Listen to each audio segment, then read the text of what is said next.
Welcome to Bumpy Johnson Chronicles. This is not Hollywood. This is not TV fiction. This is the real story of Harlem's godfather, Bumpy Johnson. Packed, but everyone knew what was happening at Table 7. The man sitting across from Bumpy was shaking so bad he could barely hold his fork. He was the one who told the Italians where Bumpy's cash houses were, who'd helped Genovese move into Harlem, who'd gotten rich while Bumpy counted days in Alcatraz. I said, "Eat," Bumpy repeated, and this time his hand moved to his waistband because this is your last meal. Marcus "Smooth" Henderson had been running Harlem like he owned it for 11 years. Every Tuesday and Friday night, he held court at Small's Paradise on 135th and 7th Avenue, the crown jewel of black nightlife in 1963. Smooth sat at Table 7 in the back corner, surrounded by his crew, drinking French cognac and eating the best ribs in New York City. He wore Italian suits that cost $400, drove a midnight blue Cadillac Eldorado, had a penthouse apartment in Mount Morris Park with a view of Central Park. He had 40 men on his payroll, 5 policy banks running numbers across Harlem, and the Genovese family's blessing to operate as long as he paid his weekly tribute. Smooth had built all of this on the foundation Bumpy Johnson left behind. The connections, the infrastructure, the respect. He'd taken everything Bumpy created and claimed it as his own. And for 11 years, while Bumpy rotted in Alcatraz, Smooth had slept peacefully until June 7th, 1963. That was the day Bumpy walked out of Alcatraz, carrying everything he owned in a paper bag. 56 years old, gray in his hair now, 11 years older. But his eyes, those eyes still had that cold, calculating stillness that made strong men nervous. Bumpy didn't go home when he arrived in New York. Didn't embrace his wife. Didn't stop to rest after the 3-day train ride from San Francisco. He went straight to Junie Bird's apartment on 145th Street. Junie was waiting. 63 now, gray-haired, but loyal to his last breath. "Give me names," Bumpy said, not even sitting down. Junie had a list ready. He'd spent 11 years watching, listening, keeping track. He rattled off 15 names. Men who'd gotten rich while Bumpy was locked away. Men who'd carved up his territory like he was never coming back. But one name made Bumpy's jaw tighten. Marcus Henderson. Smooth had been Bumpy's protégé, a sharp young hustler from 118th Street that Bumpy had taken under his wing in 1947. Bumpy taught him the numbers game, showed him how to run policy banks, introduced him to the right people, protected him when Dutch Schultz's old crew came for revenge. When Bumpy got arrested in 1952 for conspiracy, he trusted Smooth to hold things together, take care of the organization, send money to Mai. For 2 years, Smooth did exactly that. Then the money stopped, the letters stopped, and according to Junie, Smooth had made a deal with Vito Genovese. He'd given up the locations of Bumpy's policy banks, told them which cops were on Bumpy's payroll, revealed where the cash houses were, and in exchange, the Italians let Smooth keep 125th Street for himself. Bumpy had spent 11 years in Alcatraz thinking about that betrayal. 11 years planning what came next. "Where does he eat?" Bumpy asked. "Small's Paradise," Junie said. "Every Friday night. Table 7 shows up at 9 o'clock like clockwork." Bumpy looked at his watch. It was Friday, 6 p.m. Give me a table right next to his. At 8:45 p.m., Small's Paradise was filling up. The weekend crowd was arriving. Hustlers, musicians, working folks spending their paychecks on good food and cold beer. The 3-piece jazz combo was warming up in the corner. Waiters moved between tables carrying trays of fried chicken, collard greens, and cornbread. Bumpy Johnson walked in at 8:50 p.m. He was wearing the same suit he'd worn on the train from California, a charcoal gray number that had seen better days. His shoes were scuffed. He carried no weapon that anyone could see. He looked like a ghost, like something from Harlem's past walking into its present. The restaurant didn't go silent, but conversations shifted. Eyes tracked him as he moved through the crowd. Old-timers recognized him immediately.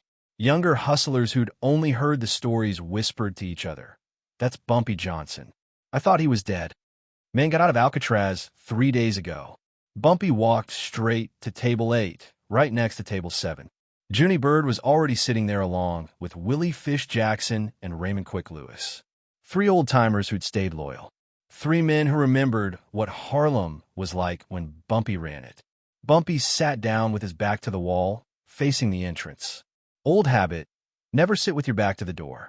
At exactly 900 p.m., Marcus Smooth Henderson walked in. Smooth was 38 now, dressed in a cream-colored suit with a burgundy tie, diamond rings on 3 fingers, gold watch.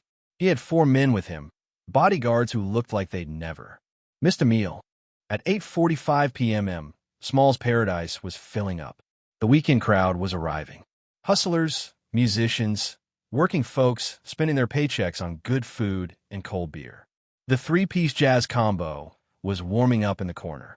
Waiters moved between tables carrying trays of fried chicken, collard greens, and cornbread. Bumpy Johnson walked in at 8:50 p.m.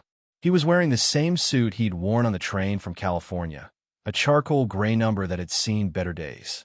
His shoes were scuffed. He carried no weapon that anyone could see. He looked like a ghost, like something from Harlem's past walking into its present.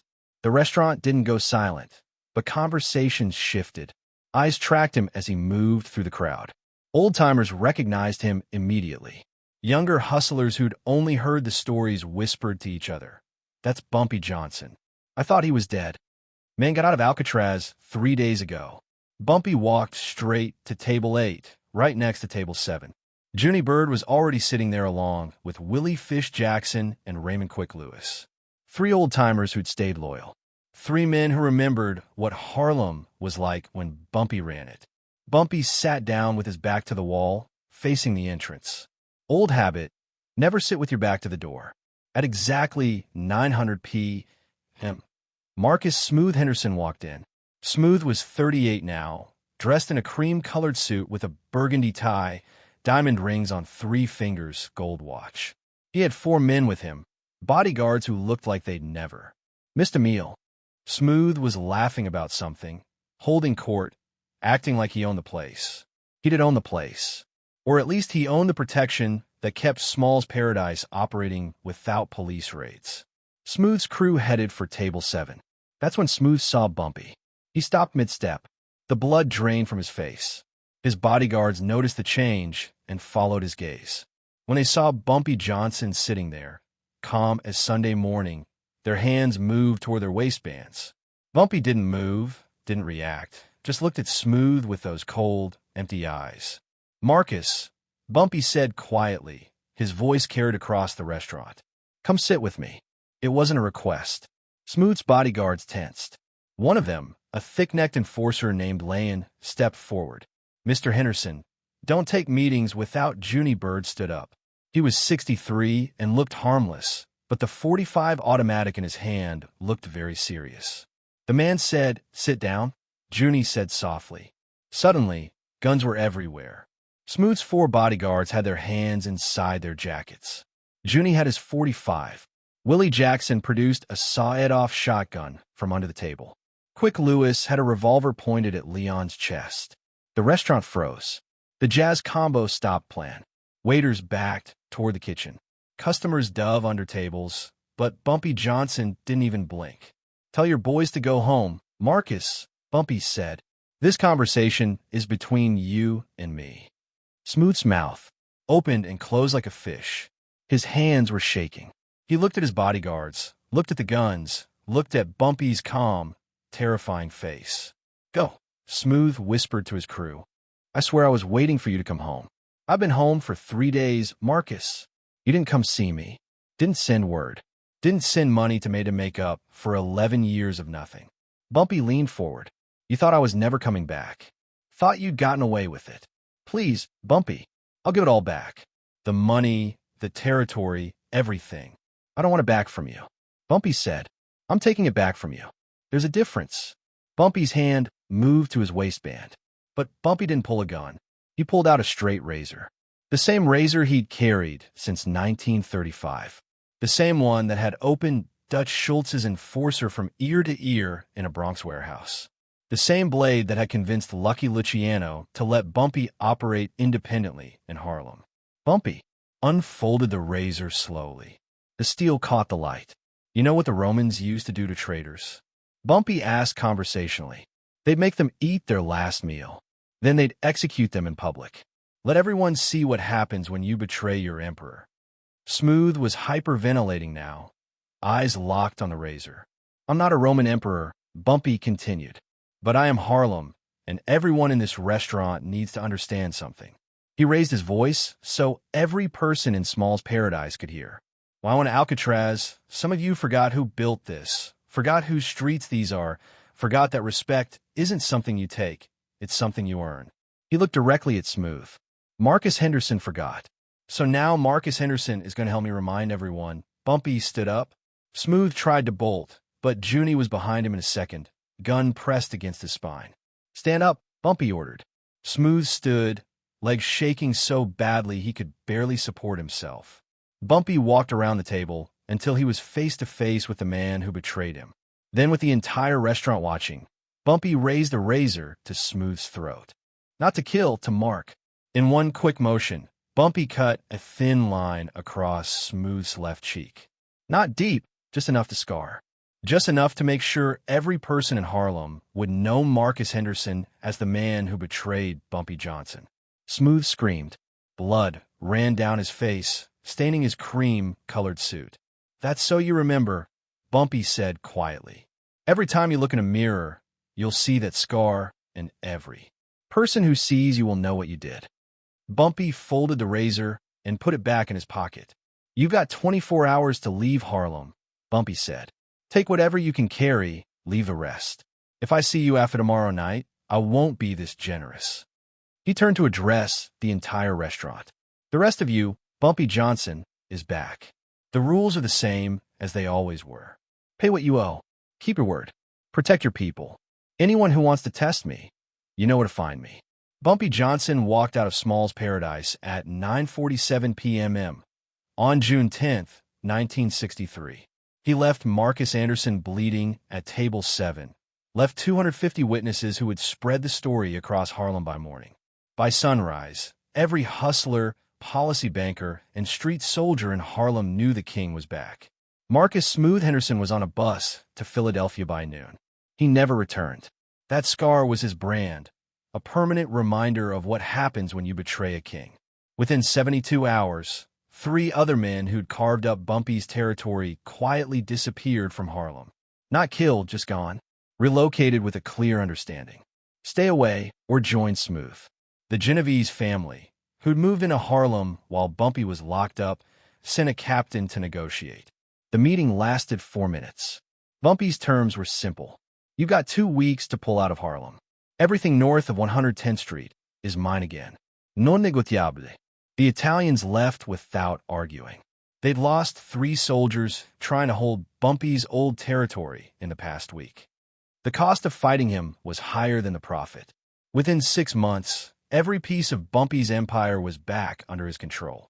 Not through war, not through bloodshed, through fear, respect, and calculated power.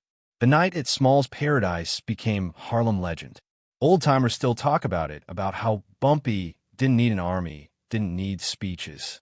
He walked into a restaurant, faced his betrayer, and with 1 razor and 250 witnesses, reminded everyone who really ran Harlem. You can lock a man up for 11 years.